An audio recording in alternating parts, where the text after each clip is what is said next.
Hey guys, Brian here again, the Chinese watch guy. I like affordable watches, especially Chinese watches. And I'm excited to have an unboxing and review today of a brand that I have not had my hands on before. It is Huasuo and their Lacquer dial watch.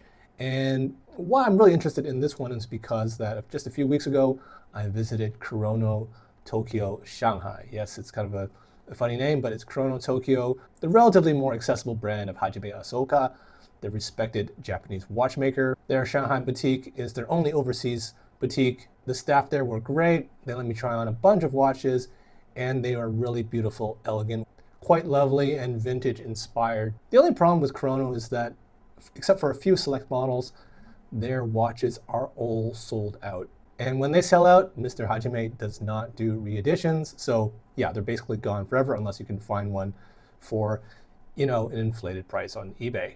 And that's too bad because I especially like their lacquer dial watches. They have a really interesting look. They have a really interesting texture to them. But luckily, wouldn't you know, a Chinese brand does do homages of Kurono's lacquer dial watches.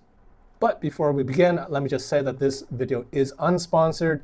I purchased this with my own money. So far, I'm only doing unsponsored videos. So if you like videos like these that are unsponsored and unbiased, please remember to like and subscribe.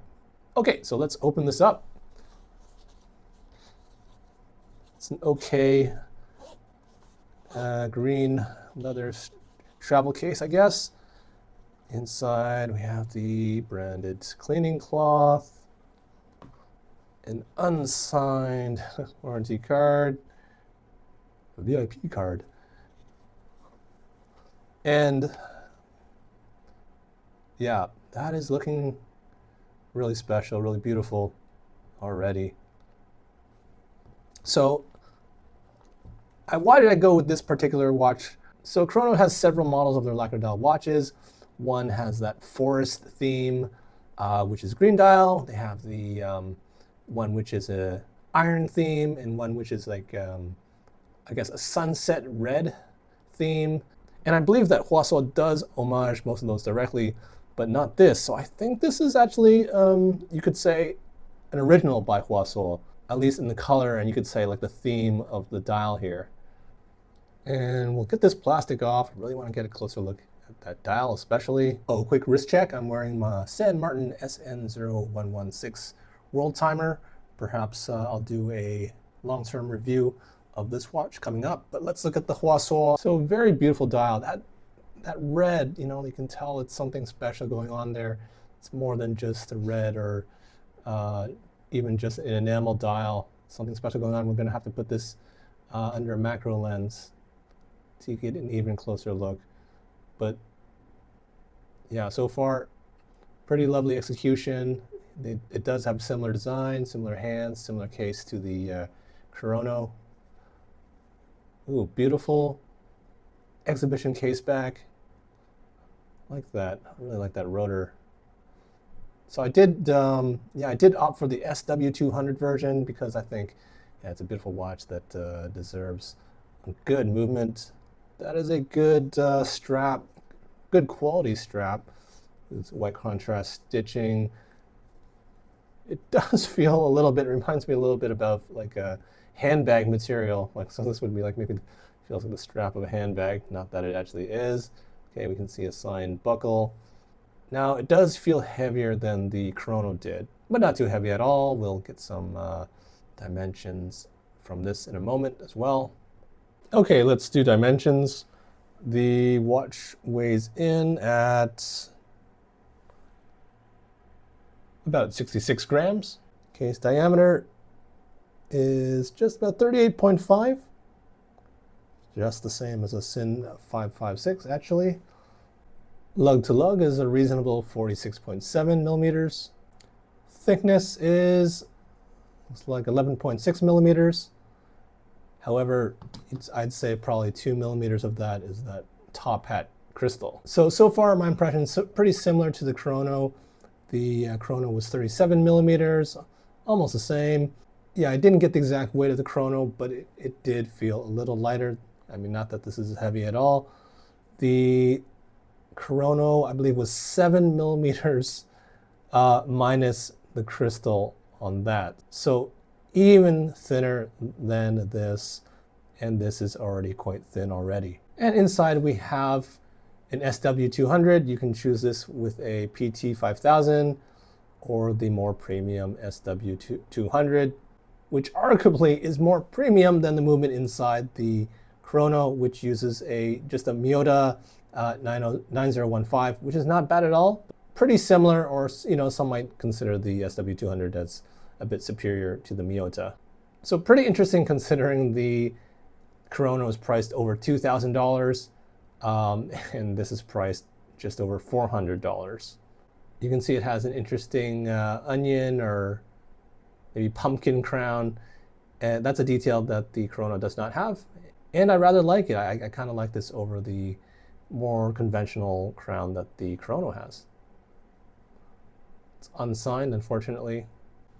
Okay, let's talk about the star of the show, which is that dial. We see Arabic numerals, and these are in Art Deco style. I think Hajime Asoka just generally likes that Art Deco theme, and he likes that vintage style. I think they look great here.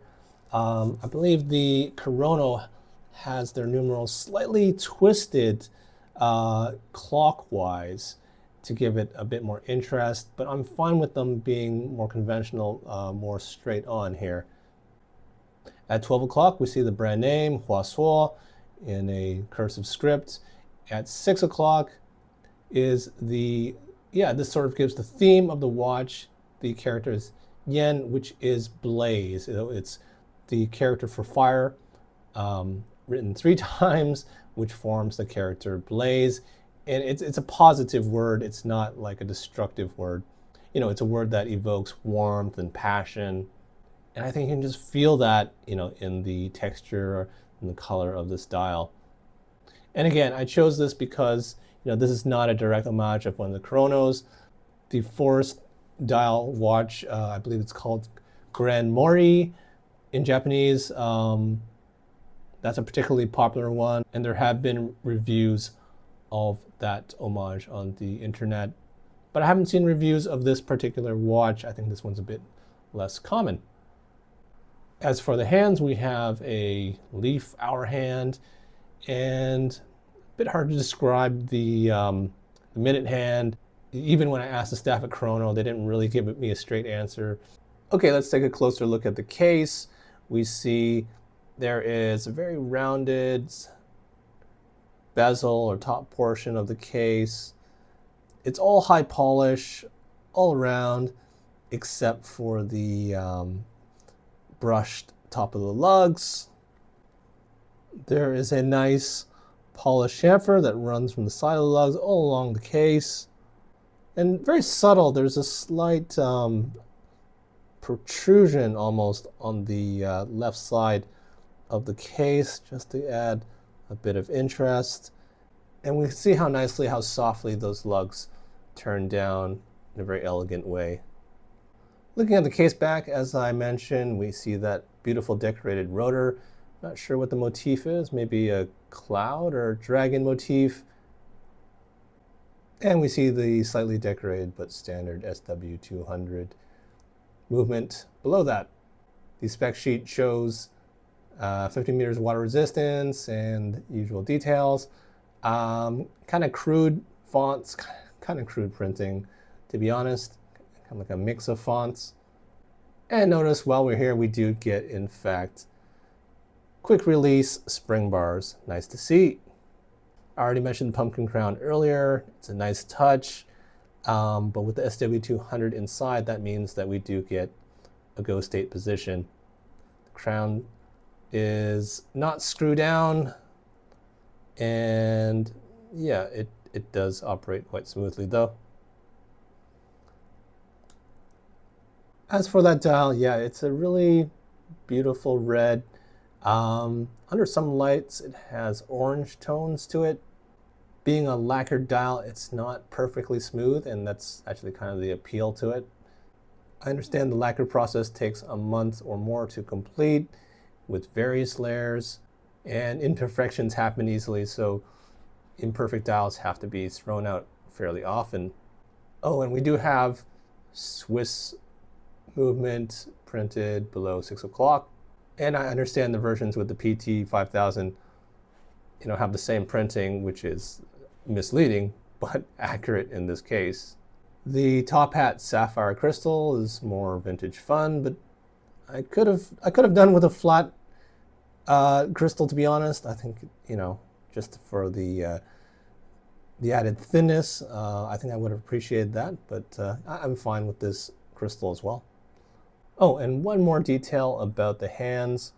All of the hands, if you really notice, are bent at the tips. They're bent a little bit, and that is meant to match the curve of the crystal.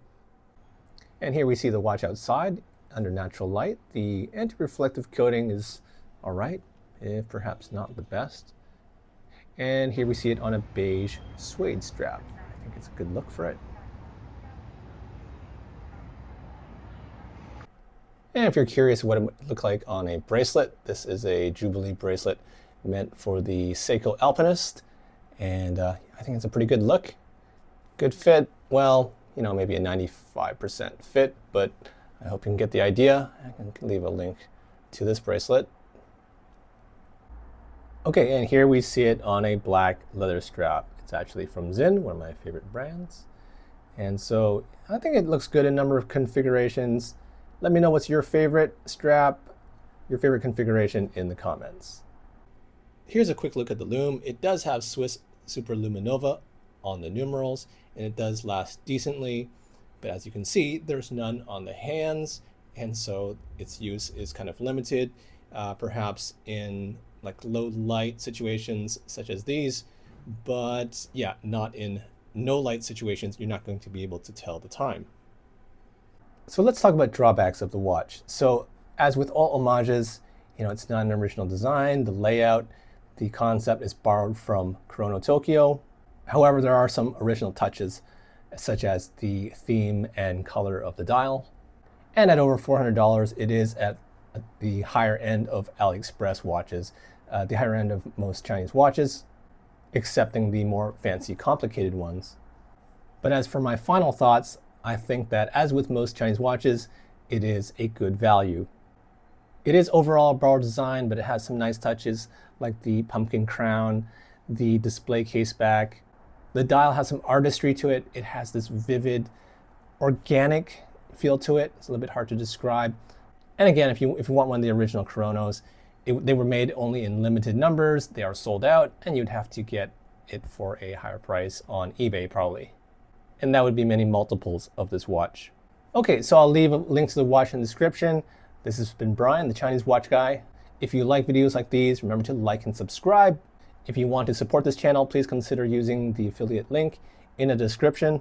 And so I'll see you next time. Enjoy your watches.